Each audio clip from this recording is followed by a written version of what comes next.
Di kesempatan video kali ini, kami dari kelompok D ingin menjelaskan tentang perancangan dan implementasi sistem basis data relasional e-commerce atau marketplace yang telah kami buat.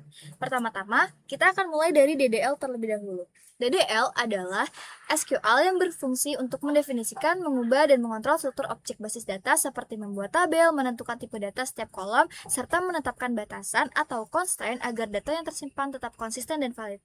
Pada proyek kami atau pada database marketplace, kami merancang 12 tabel utama, yaitu ada voucher, kategori, pelanggan, penjual, produk, alamat, keranjang, pesanan, detail pesanan, pembayaran, pengiriman, dan ulasan.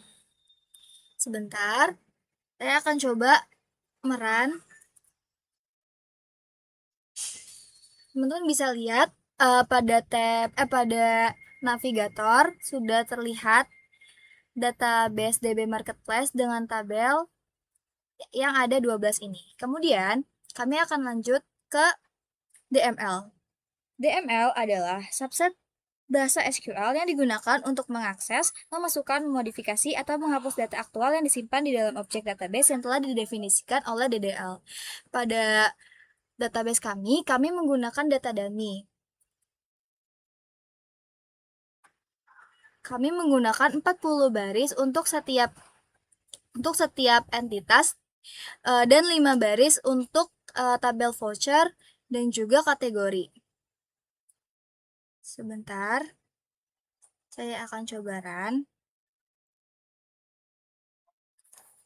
Nah, di sini teman-teman bisa lihat outputnya dari tabel keranjang. Nah, di sini kami bukan cuma insert aja, tapi kami juga memasukkan manipulasi seperti update dan delete, yaitu kami mengeset harga produk pada tabel kategori sebesar 5% dan juga kami membuat delete pada tabel keranjang di mana yang di delete itu ID pelanggan dengan ID 5. Delete-nya sudah dijalankan, terus sekarang kita lihat lagi dari tabel keranjang di mana ID pelanggan nomor 5 sudah tidak ada. Jadi, ini sudah berhasil. Selanjutnya ialah query. Query merupakan perintah select yang digunakan untuk mengambil, menyaring, mengurutkan, hingga mengolah data dari satu atau beberapa tabel sekaligus, sehingga dapat menghasilkan informasi yang bermanfaat bagi pengambilan keputusan. Pada proyek kali ini, kami menggunakan join, subquery, common table expression atau CTA, dan Windows function. Di sini kami membuat 10 query ya teman-teman. Jadi yang pertama ialah query untuk daftar produk beserta harga dan stok. Nah, di sini tabel query-nya. Untuk yang query kedua yaitu daftar pelanggan yang mendaftar di tahun 2026. Untuk yang ketiga ialah voucher yang masih aktif pada saat ini. Untuk keempat, detail pesanan lengkap dengan informasi pelanggan, produk, pembayaran, dan voucher diskon. Untuk yang kelima ialah produk terlaris berdasarkan total penjualan per kategori. Nah, untuk yang keenam yaitu riwayat transaksi pelanggan lengkap dengan alamat pengiriman dan kurir. Yang ketujuh ialah performa penjualan. Yang kedelapan ialah pelanggan dengan total belanja di atas rata-rata. Nah, di sini yang di atas rata-rata itu yang dimaksudkan angkanya ialah segini. Dan untuk pelanggan di atas rata-ratanya ialah ini. Untuk kesembilan ialah produk paling banyak diulas, kami menggunakan CTA. Yang ke-10, kami membuat query untuk ringkasan penjualan per bulan.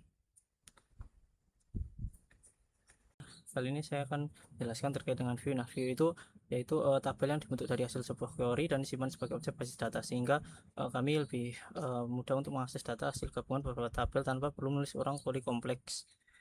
Pada proyek kami ini kami membuat dua view. Yang pertama itu ada view ringkasan pesanan, mengambilkan ringkasan pesanan yang menggabungkan data pesanan, nama pelanggan, total harga, status pesanan, dan kota tujuan pengiriman. Yang kedua itu kita menggunakan ada view stok kategori analisis ya, yang menampilkan analisis jumlah variasi produk dan total sedia pada setiap kategori produk. Misal kita ingin mengerun. Nah, ini adalah contoh untuk view-nya. Lalu selanjutnya saya akan menjelaskan terkait dengan trigger ya. Nah, untuk trigger sendiri yaitu perintah SQL yang dijalankan secara otomatis oleh sistem ketika terjadi peristiwa tertentu pada tabel, seperti ada insert, update, atau delete tanpa perlu dipanggil secara manual. Project kami ini menerapkan dua trigger ya. Nah, trigger pertama itu yaitu trigger validasi stok sebelum insert berjalan sebelum data baru dimasukkan ke dalam tabel detail pesanan. Nah, trigger ini memeriksa apakah stoknya masih mencukupi jumlah pesan. Jika tidak mencukupi, transaksi akan ditolak secara otomatis melalui perintah sinyal beserta pesan kesalahannya. Lalu untuk trigger kedua bernama trigger stok pembatalan. Nah, trigger yang kedua ini berjalan setelah adanya menelusuri sebuah produk pada detail pesanan, dan kemudian otomatis mengembalikan stok pada masing-masing produk seperti semula. Nah, ini misal kita ingin menjalankan untuk triggernya ya. Nah, ini didapat untuk triggernya. Oke, sekian untuk penjelasan terkait dengan view dan trigger. Terima kasih. Baik, selanjutnya ada yang namanya start procedure. Nah, start procedure itu merupakan sekumpulan perintah SQL yang disimpan di dalam database dan bisa dipanggil kapan aja. Dengan perintahnya itu pakainya call. Nah, dari start procedure itu si pengguna itu nggak perlu menulis ulang query yang panjang setiap kali butuh data yang diperlukan lebih sering. Nah, untuk DB Marketplace ini kami membuat ada 5 prosedur. Yang pertama ada transaksi berdasarkan periode waktu. Jadi kita di sini bisa melihat transaksi dari periode mana ke mana gitu. Ini kami akan menjalankan SQL-nya.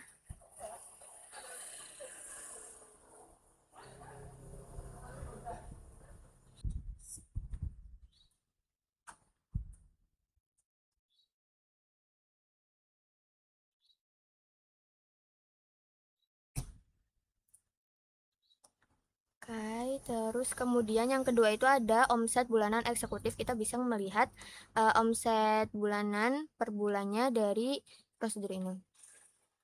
Kami jalankan untuk sintaksnya sendiri.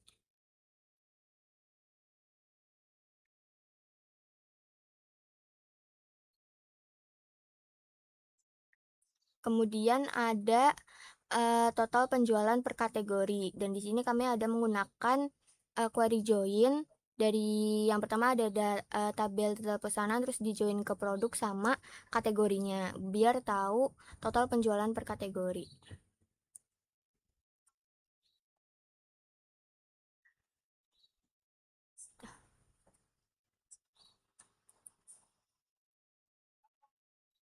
Kemudian yang keempat itu ada namanya tambah transaksi atau buat pesanan baru. Jadi di sini bukan prosedur untuk memuat data, tapi lebih ke kita bisa menambah atau menginput transaksi dan pesanan baru.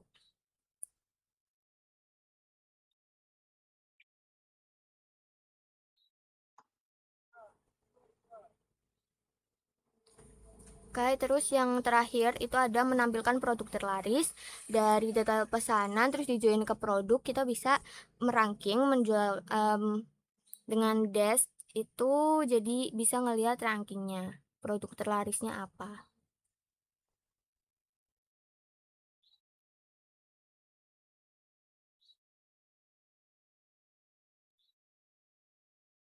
Oke, kemudian kita akan merunning perintah call untuk melihat outputnya.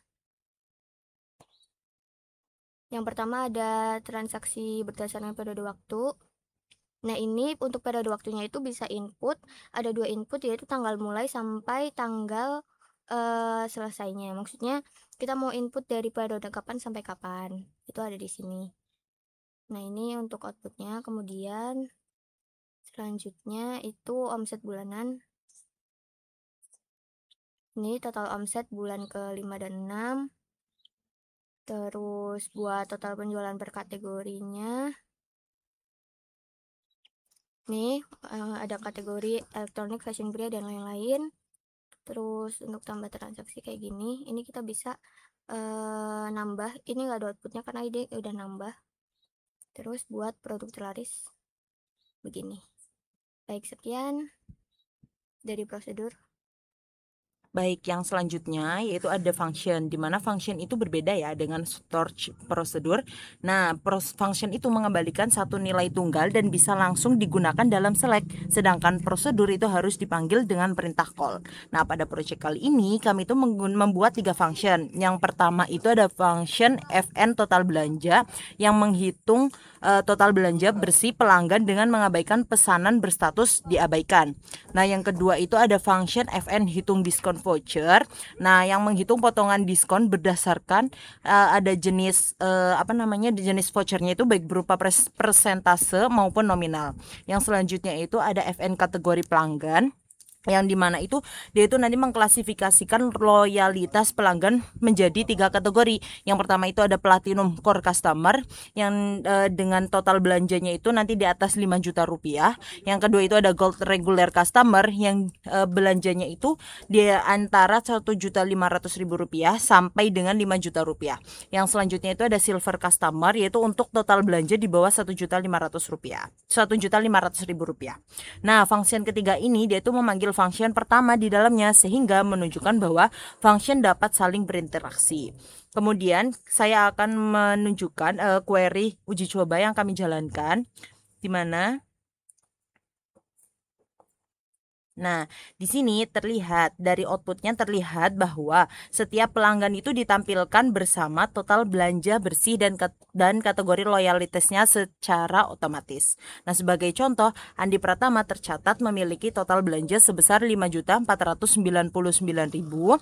Nah, sehingga dia masuk ke dalam kategori Platinum Core Customer. Nah, sementara 4 pelanggan lainnya dia itu kan ada di bawah 1.500.000 sehingga masuk dalam kategori silver customer. Nah, hasil ini menunjukkan bahwa function yang kami buat itu berjalan dengan baik. Pihak marketplace dapat dengan mudah mengidentifikasi pelanggan terbaik untuk diberikan program loyalitas atau penawaran khusus tanpa harus melakukan perhitungan manual.